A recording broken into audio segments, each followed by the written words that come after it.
अस्सलाम वालेकुम स्टूडेंट्स। उम्मीद है कि तमाम स्टूडेंट्स खैरियत के साथ होंगे और अपने एग्जाम्स की तैयारी जो है वो बहुत अच्छे तरीके से कर रहे होंगे। तो स्टूडेंट्स, आज जो हम लोग डिस्कस करने जा रहे हैं, स्पेशली 9th क्लास के students, 10th class, first year, second year, सबके लिए ये वीडियो है कि आपने अपने बोर्ड एग्ज़ाम की बबल शीट को कैसे फिल करना है। मुझे काफ़ी सारे स्टूडेंट्स ने इस चीज़ को जो है इसके ऊपर वीडियो बनाने के लिए भी कहा। बहुत सारे बच्चों को कन्फ्यूजन थी कि हमारा फ़र्स्ट टाइम है, हम लोग किस तरह से जो है वो एग्ज़ाम अटैम्प्ट करेंगे, कोई आइडिया उन्हें नहीं था। कुछ स्टूडेंट ऐसे थे जो अकेडमी गोइंग नहीं थे, उनको जो है इस तरह की गाइडेंस नहीं थी। तो आज मैं आप लोगों के लिए डिटेल के साथ आपको बताऊंगी कि आप लोगों ने अपने एग्ज़ाम की शीट कैसे फिल करनी है, आपको कैसे शीट आएगी, आपको शीट का सैम्पल दिखाऊंगी, क्या क्या चीज़ें आपसे रिक्वायर्ड करेंगे, क्या क्या चीज़ आपको पता होनी चाहिए। सबसे पहले आप लोगों ने ये चीज़ अपने जहन में रखनी है कि जो बबल शीट वाले आपके पार्ट्स होते हैं ना, बोर्ड एग्ज़ाम की जो शीट आपको दी जाती है, तो आपने उसको बहुत ध्यान से फिल आउट करना होता है। सबसे पहले मैं आपको कहूँगी, अगर तो आपको एग्जामिनर ने आपको एक ऐसी शीट दे दी है जिसका यहाँ से यहाँ पे जो होता है ना वो थ्रेड लगा होता है आपकी राइट साइड पे, चाहे उर्दू का पेपर है चाहे इंग्लिश का, वो उन्होंने थ्रेड से उसको कंबाइन किया होता है। अगर तो शीट फटी हुई है या वो थ्रेड कहीं से टूटा हुआ है, आप लोगों ने वो शीट उसी टाइम अपने जो टीचर है, सुप्रीडेंट है, आपने उन्हें रिटर्न करनी है। आपने उन्हें कहना है कि ये शीट आपकी ख़राब है, फटी हुई है या थ्रेड टूटा हुआ है, क्योंकि आप कोई स्टेपल नहीं कर सकते, कोई चीज़ यूज़ नहीं कर सकते उसको अटैच करने के लिए। तो ये चीज़ आपने बहुत ध्यान से रखनी है, क्योंकि जब पेपर वो थ्रेड से वो आपकी बबल शीट को उतारते हैं तो पेपर अगर पहले ही फटा हुआ होगा तो वो मज़ीद फट जाएगा, जिससे आपके लिए आपके पेपर में कोई मसला जो है वो क्रिएट हो सकता है। तो ये चीज़ मैंने आपको बतानी थी कि आपने बहुत ध्यान रखना है कि आपके पास जो शीट आए वो फटी ना हो, उसका थ्रेड टूटा ना हो, कोई उसमें आप लोग शीट्स को फौरी तौर पर काउंट आउट भी करें कि आपकी शीट कम तो नहीं है, आपके पेजेस तो कम नहीं है। अप्रॉक्सीमेटली 4 शीट्स, यानी कि 4 शीट्स जो हम लोग यूज़ करते हैं डबल साइडेड, उस तरह से आपके पास 6 शीट्स होती हैं 4 साइडेड वाली। तो उस हिसाब से आपके पास 24 से 25 शीट्स मैक्सिमम होनी चाहिए। 30 तक भी स्किप कट जाती हैं। तो अगर आपके पास कम है तो आप लोग फौरी इन्फॉर्म कीजिए पेपर स्टार्ट होने के बाद, और फिलअप करने के बाद आपके पास शीट रिटर्न नहीं होगी। तो अब हम देखते हैं कि हमने फिल कैसे करना है। बहुत सारे बच्चों की ये कन्फ्यूजन होती है और वो फिल भी सही नहीं करते, जिस वजह से मार्क्स की डिडक्शन भी हो जाती है। तो मेरे पास सामने आपको स्क्रीन पे नज़र आ रहा होगा, मेरे पास एक सैम्पल है जो मैंने आप लोगों के लिए बनाया है, और ये प्रॉपर बोर्ड के हिसाब से सैम्पल है, और 1 बाय 1 मैं आपको बताती चाहती हूँ कि आप लोग किस तरह इसको फिल आउट करोगे, किस तरह से आपने फिल करना है। जैसे ही आपके पास शीट है, ये एक आपके पास फिर ये प्रिंटेड फॉर्म में होता है, मेरे पास ब्लैक एंड वाइट में है। आगे आपको शीट्स आपकी इस तरह से अटैच होंगी और लास्ट पे एक आपकी इस तरह से शीट होगी, यहाँ से थ्रेड लगा हुआ होगा जहाँ पे मेरा स्टेपल लगा हुआ है। सेम इसी तरह आपको शीट जो है वो आएगी लाहौर बोर्ड की। अब इसको फिल कैसे करना है, आपने फिल इस तरह से करना है। आपने सबसे पहले आपको पता हो कि आपके पास आज डेट क्या है।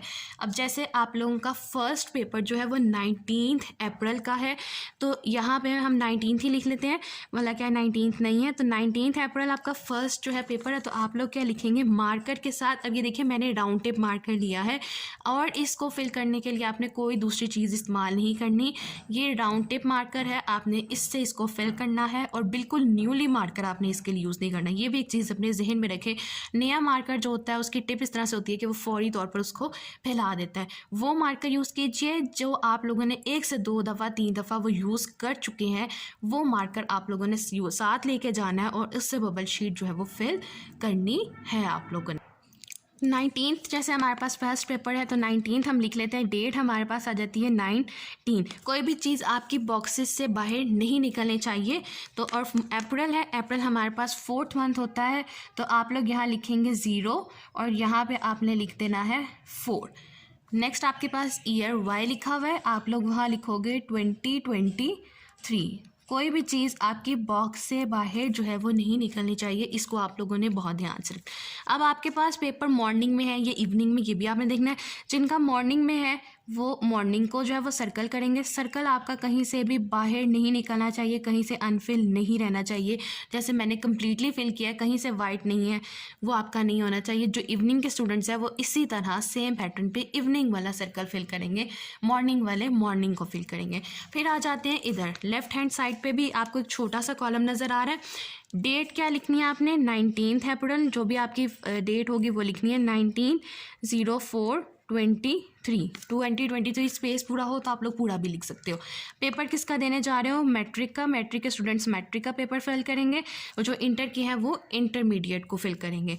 नेक्स्ट पार्ट 1, 9 क्लास के स्टूडेंट्स जो होंगे वो पार्ट 1 को फिल करेंगे और जो 10th क्लास के स्टूडेंट्स हैं वो किससे फिल करेंगे? पार्ट 2 को। एनुअल के पेपर देने जा रहे हो आप लोग और एनुअल आप लोगों ने उसको फिल कर देना है। अल्लाह ताला किसी को भी सप्ली की ज़रूरत ना लाए और आप लोग सब बच्चे मार्क्स के साथ एनुअल में ही पास आउट हो जाए। फिर हमारे पास शिफ्ट पूछी जा रही है, आप लोगों ने मॉर्निंग में जो है वो फिल कर देना है। कोई भी आपने बाहर नहीं निकालना, कोई भी चीज़ और प्रॉपरली फिल करना है, कोई वाइट नहीं रहना चाहिए। सब्जेक्ट पहला पेपर जैसे हमारे पास इंग्लिश का है तो आप लोग क्या लिख दोगे? ENGLISH English. ये आप लोगों ने क्या लिख दिया? सब्जेक्ट लिख दिया इंग्लिश। फिज़िक्स होगा तो फिज़िक्स आएगा। केमिस्ट्री के साथ आपका पेपर आएगा तो केमिस्ट्री। उर्दू, इस्लामियात और तर्जुमातुल कुरान आपका थोड़ा सा बड़ा सब्जेक्ट का नेम है तो वो तर्जुमातुल कुरान छोटा सा करके आपने 2 पार्ट्स में इसी बॉक्स में फिल करना है। बॉक्स से बाहर कोई चीज़ नहीं जानी चाहिए स्टूडेंट्स, ये चीज़ आप लोगों ने बहुत ध्यान से रखनी है। और ये जहाँ पे हमारे पास ये साइन लगा होता है ये शीट उतार ली जाती है जब आप पेपर रिटर्न करके जाते हो। अब और पेपर स्टार्ट करने से पहले आप हदायत भी पढ़ेंगे जो इंस्ट्रक्शंस दी हुई है। सबसे पहले लिखा कि उम्मीदवार को सिर्फ नीले या काले पेन या मार्कर का इस्तेमाल करने की इजाज़त है।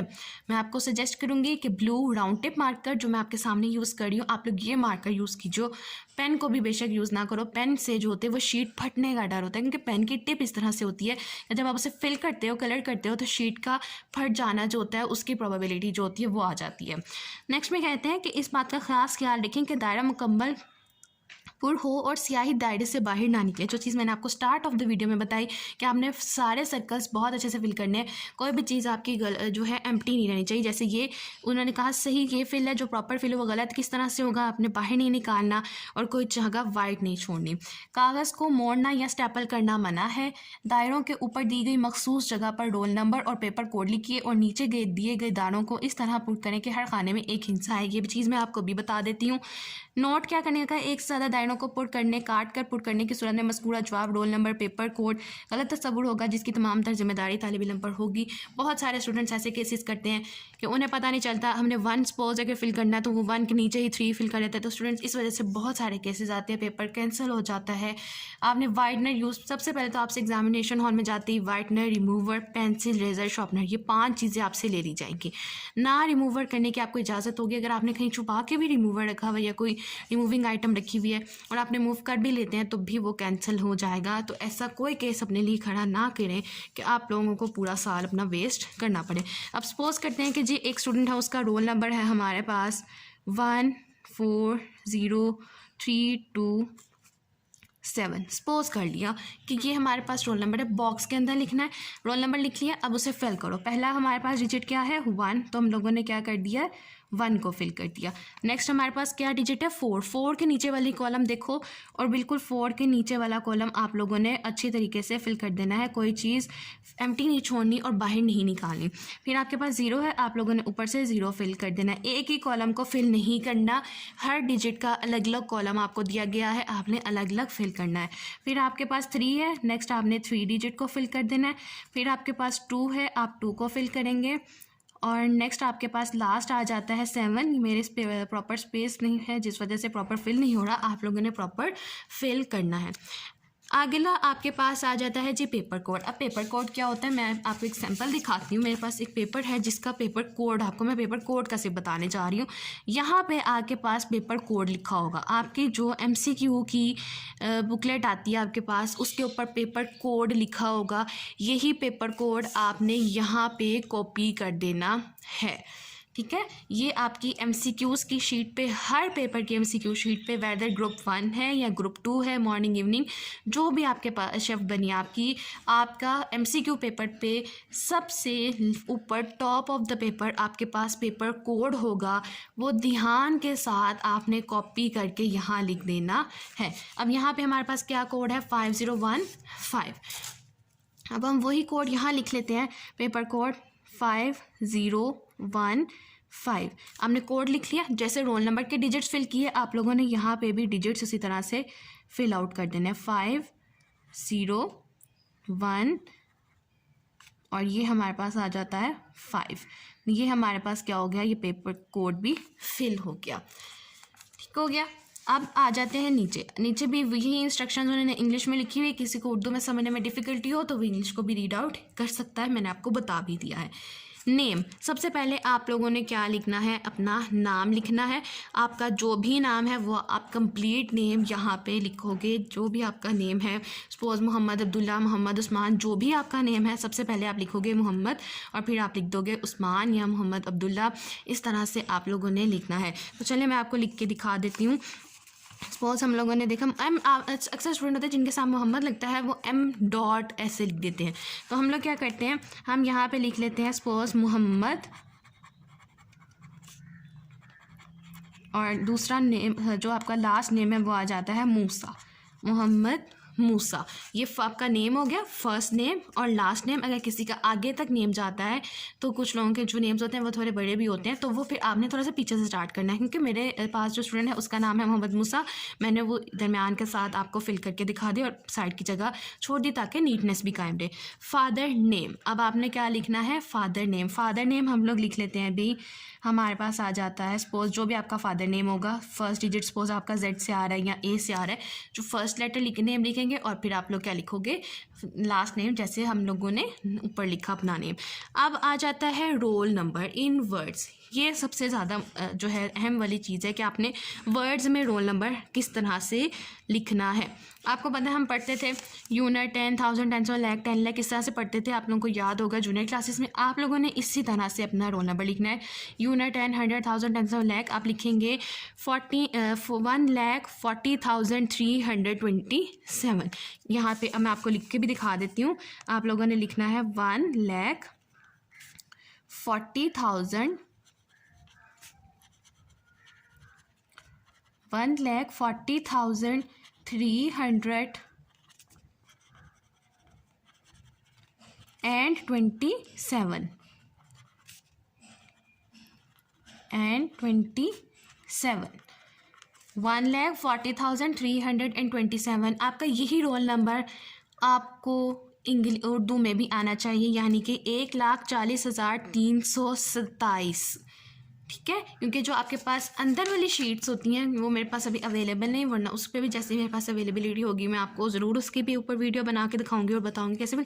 वो उर्दू में रोल नंबर आप लोगों ने अंदर लिखना होता है, वहाँ पे आप इंग्लिश में नहीं लिख सकते। तो आप लोगों ने जो आपका रोल नंबर है, आप लोग अपने एग्जामिनेशन हॉल में जाने से पहले घर में ही, बहुत सारे स्टूडेंट्स को उर्दू की गिनती में बहुत डिफ़िकल्टी आती है, मैंने खुद बहुत सारे स्टूडेंट्स देखे जिनको नहीं आता होता उर्दू में लिखना। मैं उनको पेपर में जाने से पहले उनको जो है वो एक पेपर पे उनकी रोल नंबर स्लिप पे बैक साइड पे पेंसिल से उर्दू का रोल नंबर मेंशन कर देती हूँ, ताकि आपका बोर्ड के पेपर में जब आप जाके अपनी सीट पे बैठें तो आप लोगों को किसी से पूछना ना पड़े और कोई डिफ़िकल्टी ना फेस करनी पड़े। तो आप लोग अपने घर में किसी से पूछ सकते हैं अगर आपको खुद नहीं पता चल रहा कि उसको उर्दू में रोल नंबर आपने कैसे लिखना है। तो ये काम आप लोगों ने स्टूडेंट्स लाजमी करके जाना है और मैं चाहती हूँ कि आप लोगों के पेपर बहुत अच्छे हों और मेरी यही कोशिश है कि मैं आपको हर चीज़, हर पॉइंट एक्सप्लेन कर दूँ ताकि आप लोगों की कोई कहीं से भी जो है ना लैकिंग ना हो सके।